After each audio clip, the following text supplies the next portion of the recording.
Imbroglio diplomatique entre Paris et Rome après un couac à la frontière. L'Italie continuait dimanche à tirer à boulet rouge sur la France, après l'entrée jugée inacceptable de douaniers français armés dans un local alloué à une ONG d'aide aux migrants, dans une petite ville frontalière alpine italienne. Les Français violant les frontières, a titré dimanche le quotidien La Stampa. Migrants, l'Italie bloque la France, s'est réjoui Il Messaggero. Un écho aux réactions enflammées samedi de la plupart des ténors politiques d'un pays sans gouvernement, marqué par un ressentiment profond contre une Europe paraissant se laver les mains des arrivées massives de migrants sur la péninsule italienne. L'affaire de la petite station de ski de Bardonecchia s'est immédiatement transformée en casus belli diplomatique.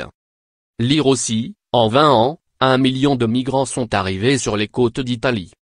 La France juge que la présence des douaniers était parfaitement légale, mais le ministère italien des Affaires étrangères parle d'un acte grave, considéré totalement en dehors du cadre de la collaboration entre États frontaliers.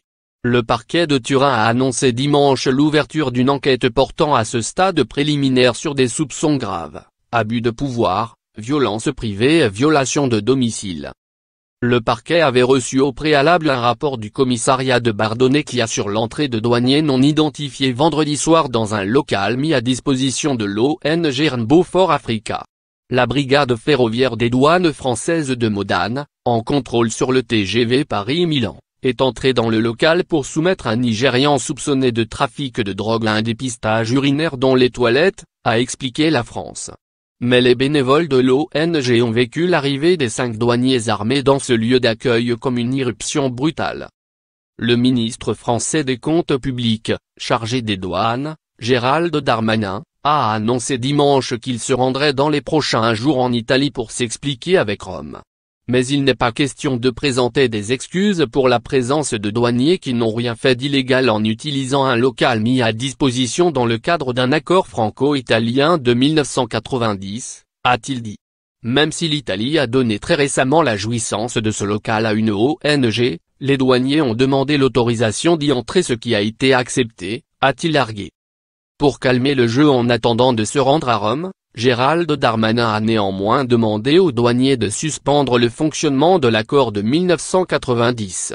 Un haut fonctionnaire du ministère italien des Affaires étrangères avait convoqué samedi l'ambassadeur de France à Rome, Christian Masset, pour exprimer la ferme protestation du gouvernement italien pour la conduite des agents des douanes françaises, considérée comme inacceptable.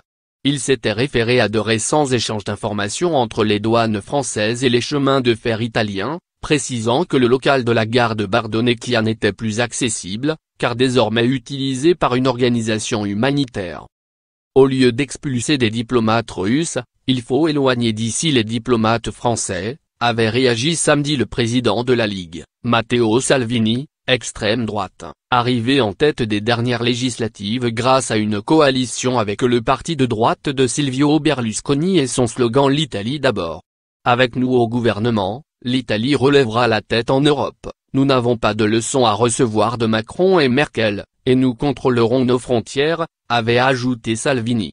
Ce n'est pas ainsi qu'on fait la nouvelle Europe, a lancé Maurizio Martina, secrétaire par intérim du Parti démocrate italien, centre-gauche, encore techniquement au pouvoir.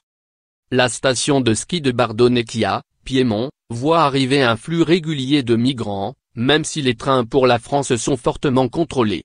Certains passent par la route d'un col, longue de 16 km, qui sépare Bardonecchia de Nevache, le premier village français.